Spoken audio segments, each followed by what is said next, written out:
امیدوار ان کے منتخب ہوتے رہے ہیں۔ پھر ذوالفقار علی بھٹو کے ہی دور میں 1970 کے بعد جب ملک دو لخت ہوا، اس پر بھٹو صاحب پر ذوالفقار علی بھٹو پر الزام عائد کیا جاتا ہے، کچھ لوگ شیخ مجیب الرحمان پر الزام عائد کرتے ہیں۔ تو اس کے بعد 1973 میں جو لسانی فسادات ہوئے تو یہ شہری حلقے جو تھے، ان شہری حلقوں سے بڑے پیمانے پر مائگریشن ہوئی، اور خیرپور کے جو اردو بولنے والے تھے وہ بھی مائگریٹ کر گئے، گھوٹکی سے لوگ چلے گئے، لاڑکانہ سے بڑے پیمانے پر مائگریشن ہوئی۔ اگرچہ ذوالفقار علی بھٹو کو اس وقت ان انتخابات میں اردو بولنے والوں نے ووٹ دیا تھا، لیکن وہاں پھر مظالم بھی ان پر ہی ہوئے، جس کی وجہ سے لاڑکانہ کے جو لوگ تھے وہ بھی شفٹ ہوتے چلے گئے۔ اس طرح سے یہ جو چھوٹے شہری حلقے تھے وہاں سے لوگ منتقل ہوتے گئے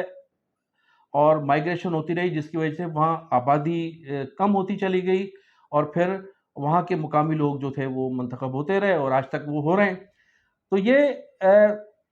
اگر 4 میئر پاکستان پیپلز پارٹی نے اردو بولنے والے منتخب کیے تو تمام لوگ پاکستان پیپلز پارٹی میں کام کر رہے ہیں، وہ پیپلز پارٹی کا حصہ ہیں، اور پیپلز پارٹی کی یہ مجبوری تھی، ان کو دینا تھا، ان کو میئر منتخب کرنے تھے، کیونکہ پاکستان پیپلز پارٹی میں کام کر رہے ہیں۔ ماضی میں یہ لوگ پیپلز پارٹی میں نہیں تھے، دوسری جماعتوں میں تو اس وقت بھی منتخب ہوتے رہے، متحدہ قومی موومنٹ میں تھے یہ لوگ، تو متحدہ قومی موومنٹ کے پلیٹ فارم سے بھی شہریوں نے انہیں متحدہ قومی موومنٹ کو ووٹ دیے ہیں۔ اب آپ کو یہ بھی بتاتا چلوں کہ یہ ذوالفقار علی بھٹو کا دور ہی تھا جب ممتاز بھٹو چیف منسٹر تھے تو لسانی فسادات ہوئے تھے، اور یہ لوگ یہاں سے مائگریشن کر گئے تھے، جس کی وجہ سے یہ شہر خالی ہو گئے تھے۔ پھر آپ اگر دیکھیں 1988 میں جب محترمہ بینظیر بھٹو صاحبہ کی پہلی حکومت بنی تو اس پہلی حکومت میں سندھ کے دوسرے چیف منسٹر تھے آفتاب شعبان میرانی صاحب۔ شکارپور میں ایک مشہور لسانی جھگڑا ہوا تھا، اور اس جھگڑے میں ڈپٹی کمشنر جو تھے وہ ایک پارٹی بن گئے تھے، اور اگرچہ وہاں کی جو سیاسی مقامی قیادت تھی، پیپلز پارٹی کے مخالف جو سیاسی قیادت تھی، انہوں نے وہاں اردو بولنے والوں کو تحفظ فراہم کیا تھا، لیکن ڈپٹی کمشنر تھے صباغو خان جتوئی، جس کی قیادت میں جس نے کھڑے ہو کر جو ہے وہ اس لسانی فسادات کو ہوا دی تھی، اور ہماری جو سندھی سادہ سندھی قوم تھی ان کو جو ہے ان کے ذریعے جو شرپسند لوگ تھے ان کے ذریعے جو ہے وہ فسادات کرائے گئے تھے، جس کی وجہ سے شکارپور شہر بھی خالی ہو گیا۔ تو ہماری جو فسادات کی جو ابتدا ہوتی ہے، لسانی جھگڑوں کی جو ابتدا ہوتی ہے، وہ ذوالفقار علی بھٹو کے دور سے شروع ہوتی ہے۔ اس سے پہلے جی ایس این بھی موجود تھی، سائیں جی ایم سید بھی موجود تھے، دوسرے قوم پر لیڈر بھی موجود تھے، لیکن بھٹو کے اقتدار میں آنے سے پہلے کبھی سندھ میں کوئی لسانی فساد نہیں ہوا۔ پیپلز پارٹی کے دور میں لسانی فسادات شروع ہوئے، اور آج بھی پاکستان پیپلز پارٹی جب بھی انتخابات میں جاتی ہے تو لسانی نعروں کے ذریعے انتخابات جیتی ہے، اور یہ انتخابات دو چار 6 مہینے کے بعد انتخابات سر پر آ رہے ہیں۔ میں تمام لوگوں کو چیلنج کرتا ہوں کہ آپ آئیے گا، دیکھیے گا ان کے جو امیدوار ہیں کس طرح سے ہمارے ان سندھی بھائیوں کو کے لوگوں کو، سندھیوں کو جو بیوقوف بناتے ہیں، کس طرح سے ان سے ووٹ لیتے ہیں، کس طرح سے ہمدردیاں حاصل کرتے ہیں ان لوگوں سے۔ لیکن چونکہ یہ قوم بڑی سادہ شریف قوم ہے، اور ان کی جو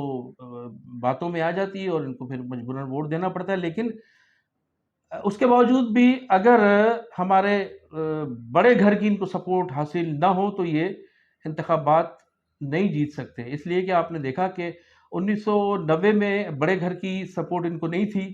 تو ان کو انتخابات میں شکست کھانا پڑی، اور محض 18 سیٹیں پاکستان پیپلز پارٹی کی قومی اسمبلی میں تھیں، اور اسی طرح سے اسی تناسب سے سندھ اسمبلی میں پاکستان پیپلز پارٹی کی سیٹیں تھیں۔ پھر آپ دیکھیں 1997 میں بڑے گھر نے ان پر سے ہاتھ اٹھا لیا تھا، تو آپ نے دیکھا کہ کس طرح سے ان کو انتخابات میں شکست کا سامنا کرنا پڑا۔ پھر 2002 اور 2003 کے انتخابات دیکھیں تو اس میں بھی بڑے گھر کی ان کو سپورٹ نہیں تھی، جس کی وجہ سے ان کو انتخابات میں شکست کا سامنا کرنا پڑا تھا۔ ایک تو لسانی نعرہ لگاتے ہیں اور ہمدردیاں حاصل کی جاتی ہے، اس کے بعد پھر جب ان کو بڑے گھر کی سپورٹ حاصل ہوتی ہے تو اس طرح سے پھر یہ پورے سندھ میں سویپ بھی کرتے ہیں، انتخابات میں کامیابی حاصل کرتے ہیں، اور پھر یہ حکومتیں بناتے ہیں۔ لیکن مجھے محسوس ہوتا بڑے گھر کی بھی ان کو سپورٹ حاصل نہیں ہے، اور میں سمجھتا ہوں کہ اس مرتبہ لوگ جو ہیں سیلاب کے بعد لوگوں میں شعور بیدار ہوا ہے، لوگوں کو احساس ہوا ہے کہ پاکستان پیپلز پارٹی نے جس طرح سے شرجیل میمن نے اپنا فارم ہاؤس کو بچانے کے لیے ٹنڈولیار کو ڈبو دیا تھا. اسی طرح سے ہر M N A M P پر یہ داغ ہے، اور وہاں کے مقامی ووٹر سمجھتے ہیں کہ کس طرح سے سندھ کو ڈبویا گیا اور کس طرح سے جان بوجھ کر ڈبونے کی کوشش کی گئی. بعض علاقوں کو ڈبو دیا گیا محض فنڈ حاصل کرنے کے لیے. تو اس مرتبہ پاکستان پیپلز پارٹی کے لیے انتخابات جیتنا خاصا مشکل نظر آ رہا ہے. اس کے علاوہ پھر چونکہ دبئی میں جو مذاکرات ہوئے ہیں پاکستان پیپلز پارٹی اور مسلم لیگ نون کے درمیان، تو اس میں بھی مریم نواز نے اور میاں نواز شریف صاحب نے ان پر واضح کر دیا ہے کہ انتخابی ایڈجسٹمنٹ نہیں ہوگی، ہر جماعت اپنے اپنے پلیٹ فارم سے الیکشن لڑے گی. اور اس سے قبل رانا ثناء اللہ نے جب آصف زرداری صاحب لاہور میں بیٹھ کر پاکستان پیپلز پارٹی میں لوگوں کو جوائن کروا رہے تھے، پیپلز پارٹی جوائن کروا رہے تھے، اس وقت انہوں نے کہا تھا کہ یہ جو پارٹیوں کے مفلر ہیں، ہم سندھ میں جا کر بھی ہم بھی ڈالنے کی کوشش کریں گے اور ہمیں کوئی روک نہیں سکتا. تو اس کا مقصد یہ ہے کہ مسلم لیگ نون جو ہے وہ پوری طرح سے کوشش کرے گی کہ سندھ میں بھی ان کے لوگ منتخب ہوں. اور اس طرح سے ایک بہت جو وسیع گروپ ہے پاکستان پیپلز پارٹی کا، مخالف وسیع گروپ جو ہے اس وقت سندھ میں، وہ بڑی بےتابی سے منتظر ہے کہ انہیں بڑے گھر کی سپورٹ حاصل ہو یا پھر انتخابات نیوٹرل ہوں، انتخابات میں دھاندلی نہ ہو، انتخابات میں بدماشی نہ ہو، انتخابات میں چال بازی نہ ہو. تو پھر جو ہے وہ پوری طرح سے تیار ہیں. میں ان کے نام آپ کو بتا سکتا ہوں. ٹھٹھا کے شیرازی پاکستان پیپلز پارٹی کو چھوڑنے کے لیے تیار ہیں، ان کے پوری طرح سے بڑے گھروں سے بھی رابطے ہیں، دوسری جماعتوں سے بھی رابطے ہیں. پھر آپ دیکھیں نوشیر و فیروز کے جتوئی، پھر دادو کے جتوئی، پھر شکارپور کے جتوئی، پھر اس کے بعد ارباب گروپ آپ کے پاس موجود ہے. پھر پیر صاحب پگاڑا کی ایک بہت بڑی جماعت موجود ہے. اگر نیوٹرل انتخابات ہوں تو پیر صاحب ایک بہت بڑی طاقت ہے سندھ کی، وہ بہت سی سیٹیں جو ہیں وہ نکال سکتے ہیں. اس کے علاوہ بہت سے آزاد راہو گروپ جو ہے، اسماعیل راہو بھی پوری طرح سے پاکستان پیپلز پارٹی کو چھوڑنے کے لیے تیار بیٹھے ہیں. پھر ٹھٹھا میں پپو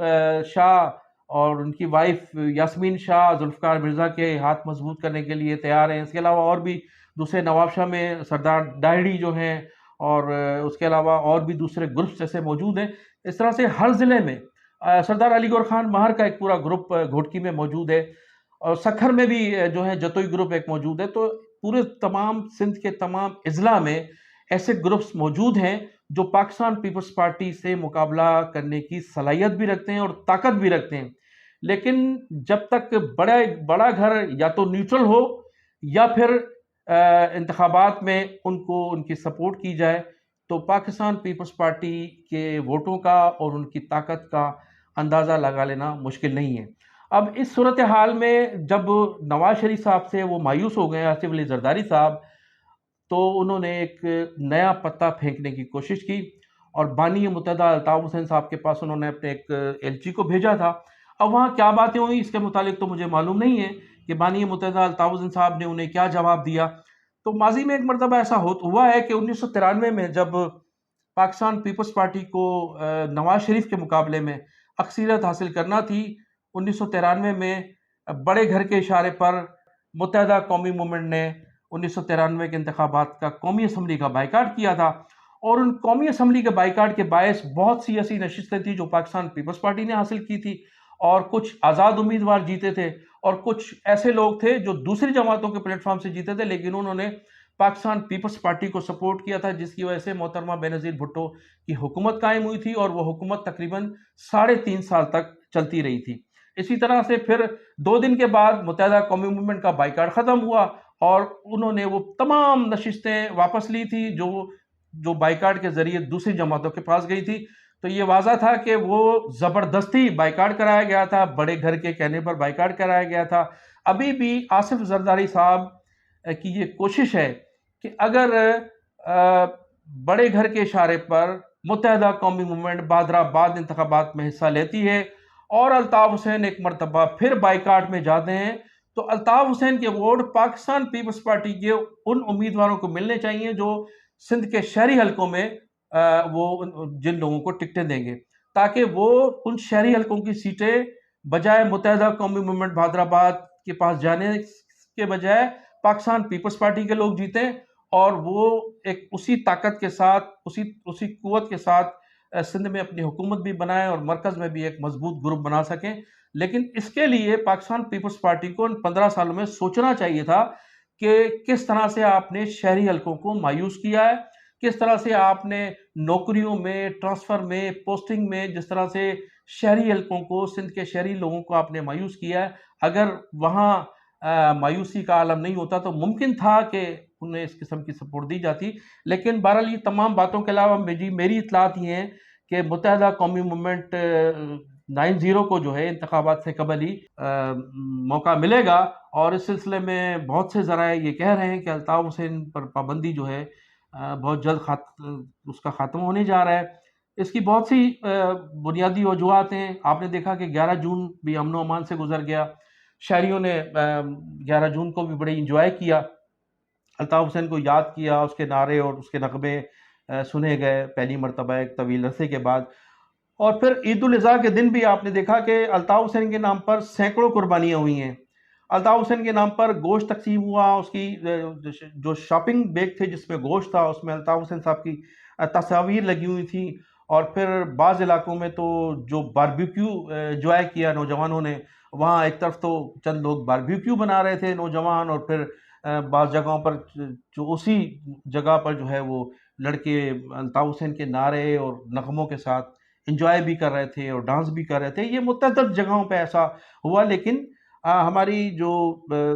ریاستی ادارے ہیں ان کی جانب سے ایسی کوئی کارروائی نہیں ہوئی جیسی کہ ماضی میں ہوتی رہی ہے، جس کی وجہ سے